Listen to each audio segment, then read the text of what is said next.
the song and say, Ron, do that song Wake Hey, Up. Ron, and do tell that me- song Wake Up and tell me how you did it. Oh, and you got that in there, me asking you Yeah. to tell you. Fuck you. Here's your I got your fucking Ethiopian right here.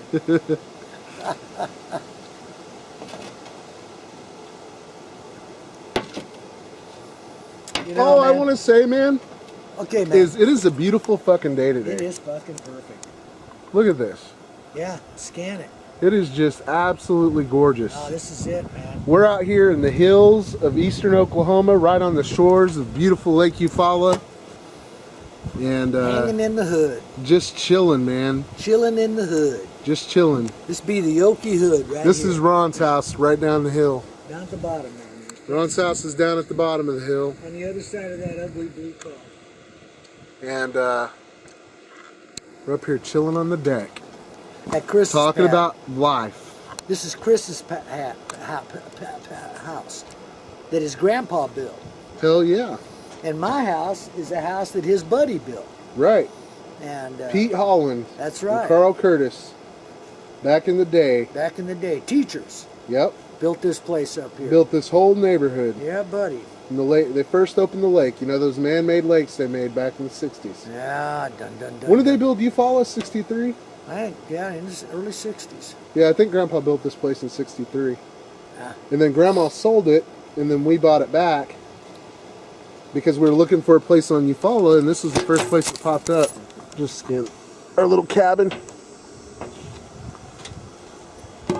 Awesome cabin Definitely a cool place. with his casino security guard right there. Yeah. And what do you think about the? What do you think about it out here in the hills, man? Isn't it just awesome? It's got its. I just love it. It's got its. I could live here Yes, easily. but I've lived here for over 10 years, and it's easy to become a hermit out here. Right. Like I've gotten so out of touch with the music scene, so completely out of touch with it because we're 100 miles from Oklahoma City. We're damn near 100 miles from Tulsa. Actually, Fort Smith is the closest, but fuel prices are so expensive that. Nobody wants to pay you to play music out here. All they Right. want is karaoke now. Well, not here where we're at. We're 15 miles from, or 10 miles From town. from Eufaula, From which the closest town, yeah. right is a small town. Yeah. So we've got a beautiful place out here. I mean, if Best you didn't- crappie fishing on the lake. Yeah, the best.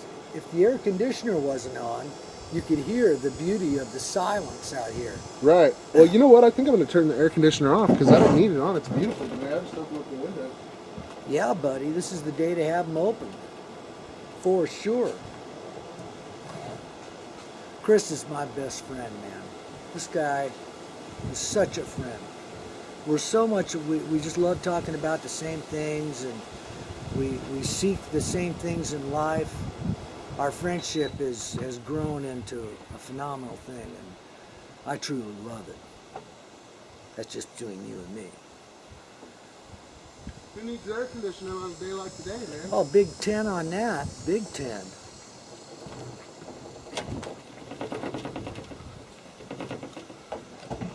All right. Well, Ron, we're doing this website, and my vision of the website might be a little bit different than yours, but my vision is for us to talk about everyday life, tell your story. We're actually filming a documentary about your life, which is going to be really cool. That's going to be made available on the website as well as hopefully maybe pay-per-view. Which is a mystery to me. And mystery to me too, but life is a learning experience, you know. Yeah. And but what I think we should do is talk about, you know, one of the things about you and I both, Ron, is we're both very opinionated people. Yeah, we are. You're very opinionated, I'm very opinionated, and we have our And we discussions. speak out. And we Right. speak out. We have no filter. Exactly. And I kind of want to put that on the website and combine the music with everyday life. What's going on now? Yeah. You know, what your thoughts are Yeah. about shit. You know, we were talking about earlier Syria and some of the things that are going on politically in the world. And people always say never to talk about religion or politics, but like I said, We love those subjects. the only things worth talking about are religion and politics. Because it all science ties into everything we right, talk that's about. what life is about. Essentially. So anyway, man, we're just gonna go with the flow and edit out whatever the hell I want to edit out, and whatever the hell you want to edit out. Got the new editing software program, Right. which is so cool to Right. get that going. Yes, it is. Yeah, this is an experiment in normality, I guess, or the new normal, or the normal according to our vision of it. Well, I mean, normal is subject to interpretation, so Everything we say is subject to interpretation. Every opinion you got. we're just gonna go with the flow, man. Yeah. And I'm really excited because we started doing this, and this isn't my permanent residence, so it's kind of difficult to get in the mode of filming and stuff like that. But I definitely am excited about getting back into it. And from my perspective, Ron, what I think is that you have a lot to offer the world in not only your music, but the story that goes along with the music that you have. You know, because you've been a lot of places that other people would have liked to have gone, but you got to experience firsthand, like the Haight-Ashbury. You know, before the 60s ever happened, you were there. You know, you experienced Mexico and the drug trade and all of these different things that people watch the movies about, but they never actually got to experience firsthand. You did, which was really cool, but you've also, because of that, got a really cool perspective of life. Well, it was before the hype. Right. It was before Life magazine got a hold of the Haight-Ashbury. It was before the Drug Enforcement Agency. It was before, it was in the days when hanging out at the liquor store to see if you could get a Marine from Pendleton to buy you the beer. Right. It was the days of Red Mountain wine when there wasn't a grape in it, but boy did it get you fucked up, you know. And it was in the days before when you crossed the Mexican border, they were looking for firecrackers, you know, and liquor.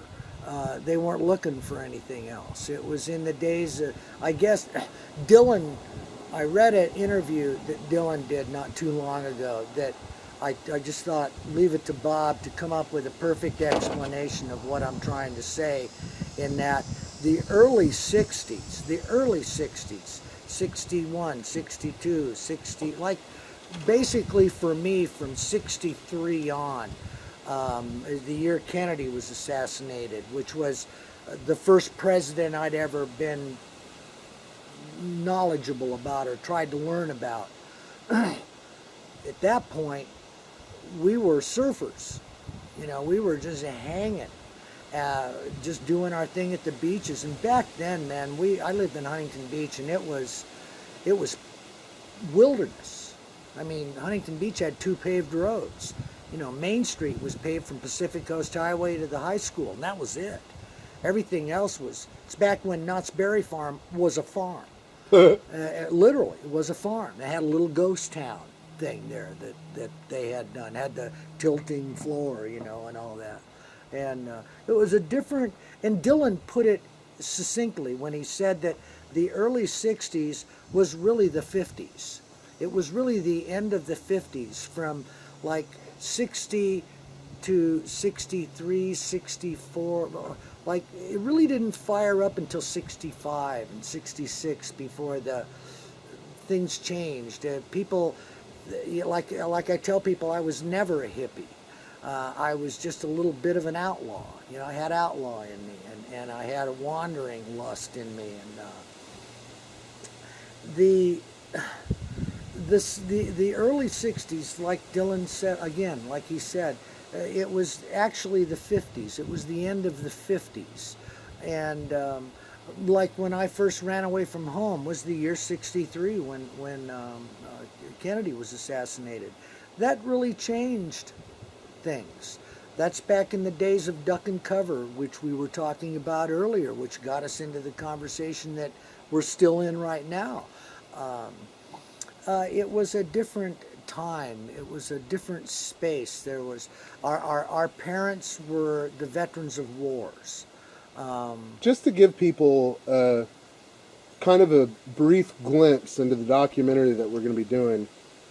You know, you experienced the early 60s, but you also experienced the transition. You often talk about the period between beatnik and hippie. Which is what Dylan was speaking Right, about. and experiencing that transition between the two and seeing the changes. Like, for example, LSD was legal Yeah. back in the day. Yeah. You know, a lot of these things that, you know, are looked down upon now. I mean, back in the early 60s, I mean, you experienced it all and then experienced the transition, the negatives that came along with that generation, Yeah, as well the as the effects of positives. it, yeah. Right. It's like the days of the acid test. Those were the days when they'd get a garage and throw mattresses all over the floors and show 2 or 3 movies on the same screen and have a dish of food coloring and use that old projector that your teacher used in school to show the piece of paper they'd put up and it'd put up on the board.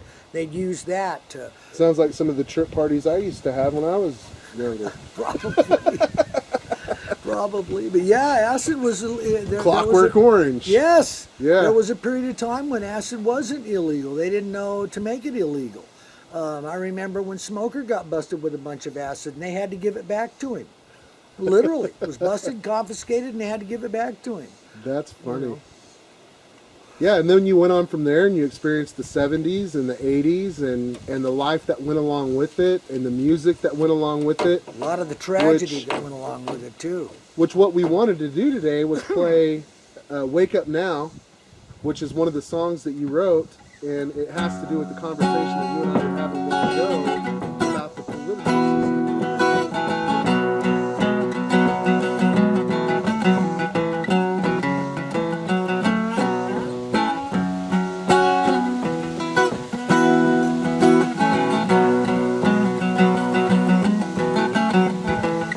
You know, I think you better wake up. Well, there's a king up on the hill. The only thing we don't know is who it's gonna kill. You know, I think you better wake up. It's like the days of old, when the tax man and the king stole all the guns and the gold, and the people did the enemy, and the king was in control. So wake up, well, I saw the king without no clothes. Wake up, he's naked as can be. Gonna wake up, well, he wants everything we own. Do we give the king control? You know, I think you better wake up. Yeah, red, white, black, or blue. Yeah, it don't really matter if you ride an elephant or a mule. You know, I think you better wake up. Where the hell you gonna go? Yeah, if we don't stand together, you know, baby, maybe freedom could fall and the people became the enemy, and the king was in control. So wake up, well, I saw the king without no clothes. Wake up, he's naked as can be. Gone, wake up, he wants everything we own. Do we give the king control? You know, I think you better wake up.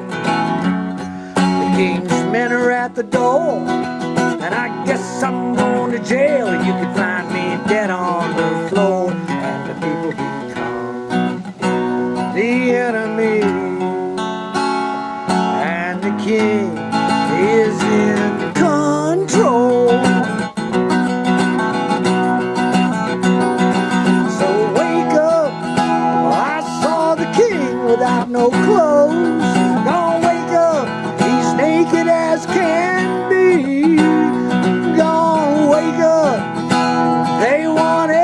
everything we own? Do we give the king control? Do we give the king control? You know, I think you better wake up. Sweet. Sweet, Hell yeah. but that's it. That's a cool fucking song, That's man. how I feel about it. We all. It doesn't matter. Like the verse in there, red, white, black, or blue. Donkeys. Whether you ride a donkey or an elephant, it's just irrelevant anymore. Politicians, lawyers, every one of them, lawyer slash senator, lawyer slash House of Representatives. You know, some of them, they're not all in the bucket, but 90% of them are, man. Some of them are doctors. Some of them have good things happening in their life.